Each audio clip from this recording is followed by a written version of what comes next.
All right. Hello, everyone, and now welcome to, well, a set of games which may make me lose my voice. 4v4 matchups, China versus South Korea game. Well, this game taking place on Nightopia. All right, so who do we have? We have Yumiko in Vain, Fly, and Xiaokai coming in from the Chinese team, going up against Focus, Moon, Labyrinth, and Sock. So, undead, human, orc, and night elf. So one of every single race. Is it going to be true for every single race here? Undead, orc, a human, and a night elf to round it out? Yes. So every race being represented here in this 4v4 matchup. Should be a great game for everyone as I will potentially try and keep up with all of the action. Now, 4v4, one of those styles of games where perhaps you got to play with your friends back in the day when they were trying to figure out and learn how to play Warcraft 3, and you would end up carrying your team or your friend would carry you. That always seems to be the case, one carrying the other. There was never the situation where... Actually, no. I take it back. There were, if you guys both got really good, you could start climbing the ladders. I do remember I was actually ranked in random team, which was just absolutely fun. Is that a high level 4v4 rule to use every race on each side? It may be a tournament rule. I don't know if it's an actual high level 4v4 rule. Mostly I'm dead weight. Yeah, a lot of people can feel or know being the dead weight. I think I was in random team. I think I was up to like 30. Or 20 on US West, which means absolutely nothing. If I got to like 30 on Asia, then it'd be like, wow, that's really good.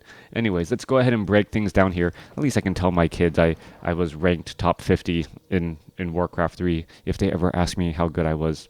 But don't tell them I wasn't that good, please. Anyways, let's go ahead and come back around. It looks as though human on the South Korean side is going to be going after this creep camp here, perhaps trying to get up Expo. Meanwhile, Ancient of War creeping already underway. Wow, those I didn't realize how farly zoomed out I was on all of the action. Or are those trolls just that small? No, those trolls are just really that small. Difficult to even spot them at all. Meanwhile, back down to the south side here, Ancient of War tanking a little bit of damage as well. Keeper of the Grove trying to finish things off. A lot of creeping going across multiple action, and a lightning shield now onto an ogre warrior preventing the wisp repair. This is a little bit dangerous for those wisps to stay that close. Meanwhile, Death Knight down to the south here trying to clear out all of these creep camps as well. Skeletal minions getting poked apart. Brigands coming across as well. And so far, only this Farseer Spirit Wolf combination has made the trek out across the map and trying to put in a little bit of pressure. Spirit Wolves will dive on inside Sock's base here. Militia are going to try and shoo them back as the Expo of Sock is already being established. It does not look like the human player on the opposite side is trying to go for a militia clear. Oh, I take it back. He may be doing that momentarily. Militia now making their way out, perhaps to try and clear out of this gold mine creep camp as well. Now, in 4v4 action, well, the game just plays much faster. Normally in 1v1 and even in 2v2s, your army isn't really large enough to really deal damage to another person's base early on. There isn't this threat of losing all of your buildings and losing all of your economy from the get-go, say in some other real-time strategy games. However, with 4v4, if all four players try to start putting pressure early on, you can in fact apply debilitating pressure and, well, have it amount to something. Farseer coming back across here, going after some of these creeps. Is he trying to get that last hit? Trying to do that here. We can see a couple of ensnares going down. Yellow Army coming back across. Red versus Yellow Army here, trying to finish off units as the Red Footmen of Yumiko already have defend. Farseer trying to engage against the Archmage, Water Elemental, and all of these units here as the peasants are now being forced to retreat back. There goes another peasant again as Focus is putting in pressure. Action all across the map as we're looking at Crypt Fiend, Skeletal Minions trying to dive on in and stop this Tree of Life down to the south. Meanwhile, there is still harassment by the Farseer of Fly going up against yeah, going up against Sock's poor peasants inside the base here, well, completely leaving alone this Expo in the center portion. Meanwhile, Farsi are still engaging across in the center with an army of headhunters down across here. All right, Farseer, the red Farseer was taken out. Keeper of the Grove now getting up to level 3. So I believe that was Fly's Farseer. Fly's Farseer, however, was only at level 1. So it will not take too long to resurrect. Soon Crota will start wrapping. Well, I don't know. If I start getting into rap speed, let me know. But if it's difficult to keep up with all of the action, I'm sure you guys understand why. All right.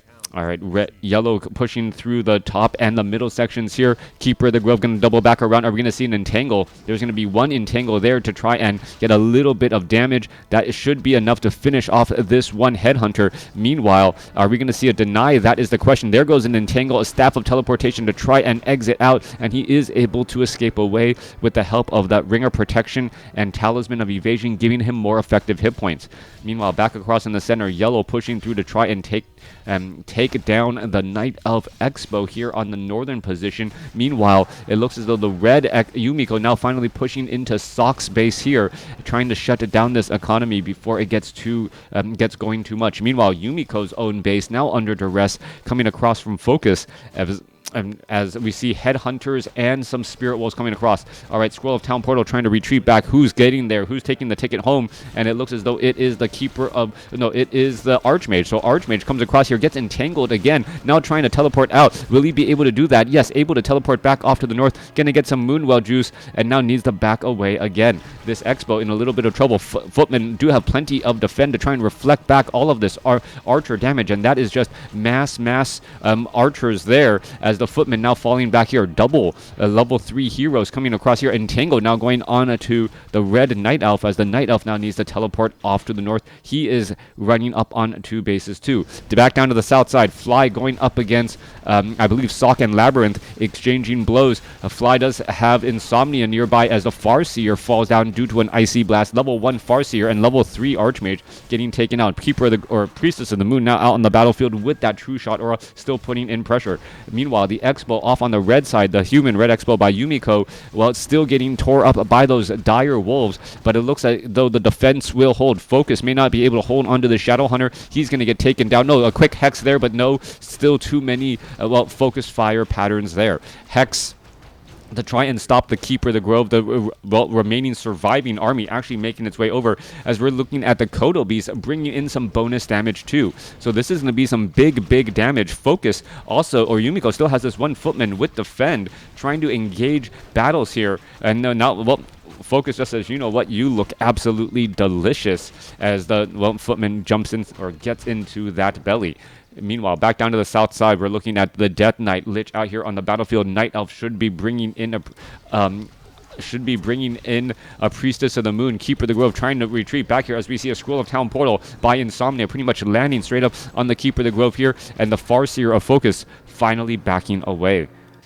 All right, long drawn out fight across the board here.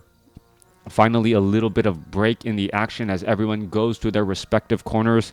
And, the bell must have rung, as both sides now trying to rest up, get their economies stronger and going. Focus does have Tier 3, as indicated by the Berserkers. Footmen now making their way across here, as we're looking at the Dark Troll Warlord bringing in some Draenei Watchers and Guardians as well. This creep camp going to get cleared up easily. Meanwhile, down to the south, the Farseer of Fly still trying to put in pressure, and this is going to work here. A hit and run tactic with mass raiders, and now teleporting out, losing all of that economy there. All right, Fly may just be going for hit and run tactics, rinse and repeat, just trying to be annoying, and that may work, as the Farseer does get to level 2. Fly level 2, Farseer level 2 Shadowhunter moving out across the map. Armies coming across here. Well, if if anyone needs a lesson on watching the mini-map, watching casting this game is definitely that. Nether Roost, Nether Dragon Roost now in the center portion getting cleared up. There are Nether Dragons dealing large amounts of chaos damage. A fight underneath the roost here could be damage for everyone. Impales, blizzards, well, racking up damage. So yes, a tech swap into Blizzard right there, dealing so much damage across the board. Are we going to see more as the Archmage of Yumiko staying still a little bit too long? Does have a potion of lesser invulnerability, able to dodge a little bit, and now going to rain down Blizzard again. Lich gets taken down, and now the Archmage, what is going to happen here?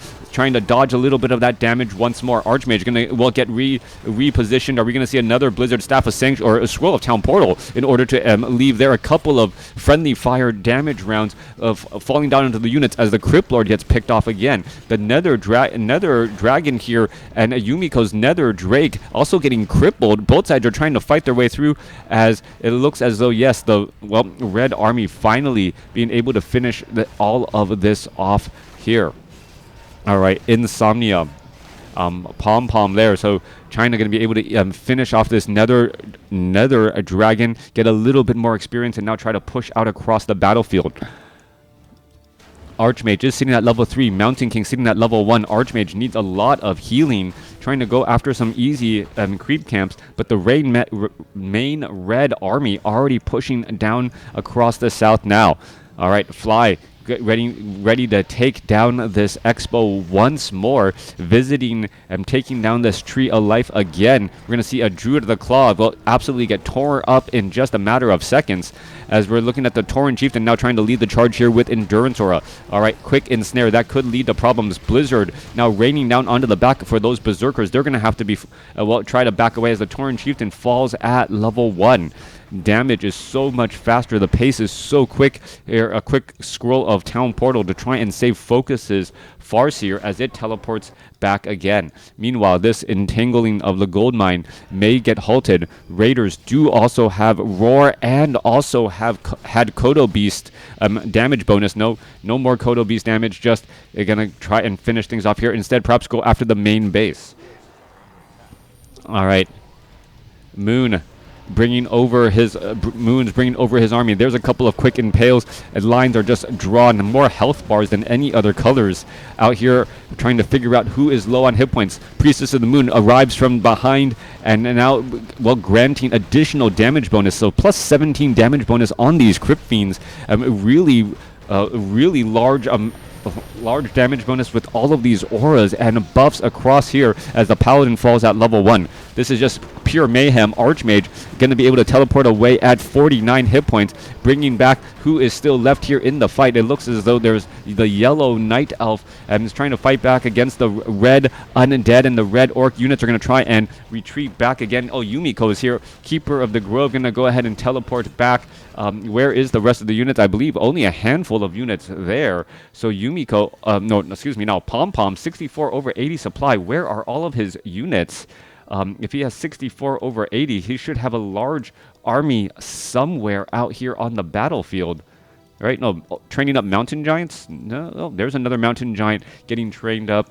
But yeah, this doesn't look like 60 supply yet. All right.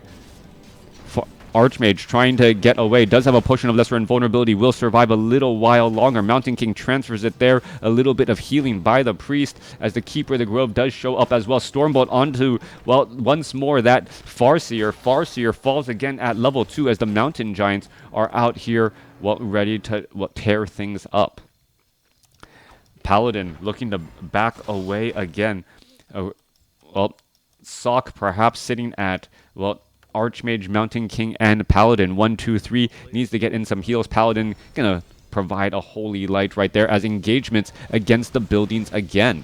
All right, it seems like Red's strategy was to just try and shut down all of the expos consistently, but that's also forcing home field advantage for the yellow team as well. South Korea able to easily defend here, and it looks like South Korea has, well, gotten their feet back underneath them. Meanwhile, Fly is continuing this strategy of just raiders diving in, going after key buildings. All right, Labyrinth is going to lose another one of his Tomb of Relics again. Farseer has a tactical retreat to get out, one raider down, but everyone else will be able to retreat back home.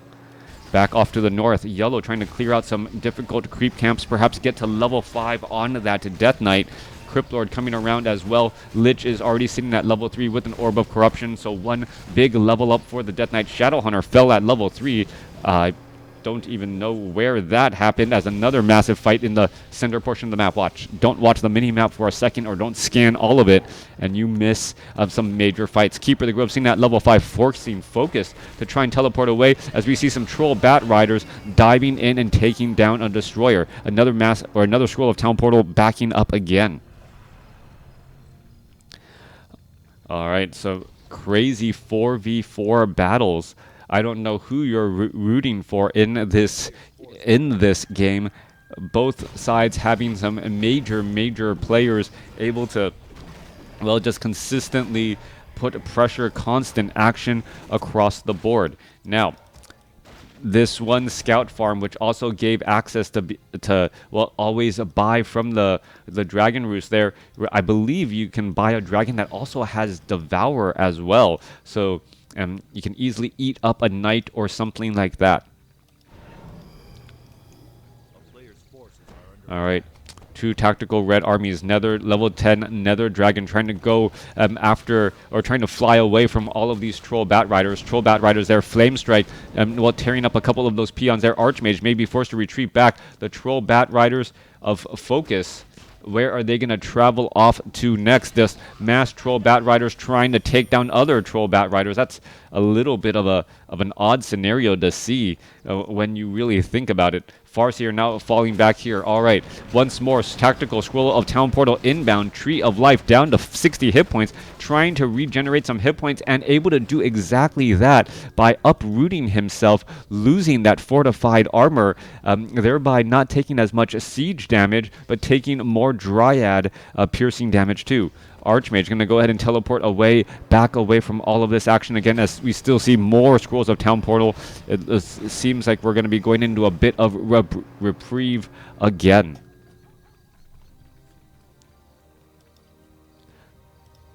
Farseer, Shadowhunter, Tauren Chieftain marching out across the field.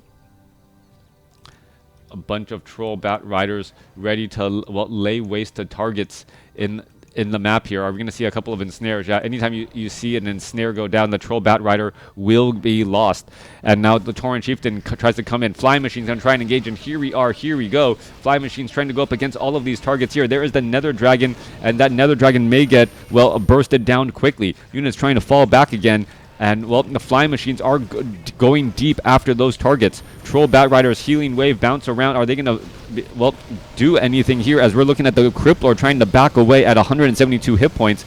No Death Coil yet for that heal. Meanwhile, Tauren Chieftain back around both sides, just trying to engage, and this battle is absolutely massive. I think I need to scroll back a bit more to see the sheer size of this battle. AoE, Flame Strike, Blizzard raining down, probably not a safe place for anyone, and both sides are just running up against each other. And, well, there goes another massive impale again. Insomnia loses his Crypt Lord, so Labyrinth able to take down the other Crypt Lord there, as the Blizzards are still raining down, dealing major damage. All right, Archmage at level 5 for China has been lost, and with that Blizzard is going to, well, end up slowing down. Meanwhile, more Blizzard still raining on in against all of these units again, as the Lich falls at level 4. Where is all of this action happening? Mountain King trying to lead the charge here. Farseer, Knights, Paladin continuing to push. More Blizzard raining down again. Another Flame Strike to follow it up, and just causing massive problems. Mountain King falls at level 3. Crypt Lord falls at level 3. Blood Mage falls at level 3. And we're still fighting all of this action here. Paladin now continuing the charge. Tauren Chieftain trying to perhaps land down a stomp. Yes, gets a stomp onto a couple mountain giants. And with that, the Tauren Chieftain now entangled and a little bit of trouble. Level 2 Holy Light, I believe. Or level 2 Holy Light. And now that Tauren Chieftain with Inner Fire and Devotion Aura. And wow, it zoomed in and I can't zoom. Okay, there we go. Zoom out there. So, Korea taking that game overall. Let's take a look at the final scores. Yep, Korea pretty much winning 1, 2, 3, 4 in the scores there. Heroes making a major impact. Plenty of hero kills made by the undead players. No surprise there. Labyrinth and Insomnia both leading their team. Labyrinth with 8 hero kills. Insomnia with 6. Surprisingly, no, I take it back. South Korea had more hero kills. I thought China had more hero kills for a second. Let me know what you guys thought about this game in the comments below.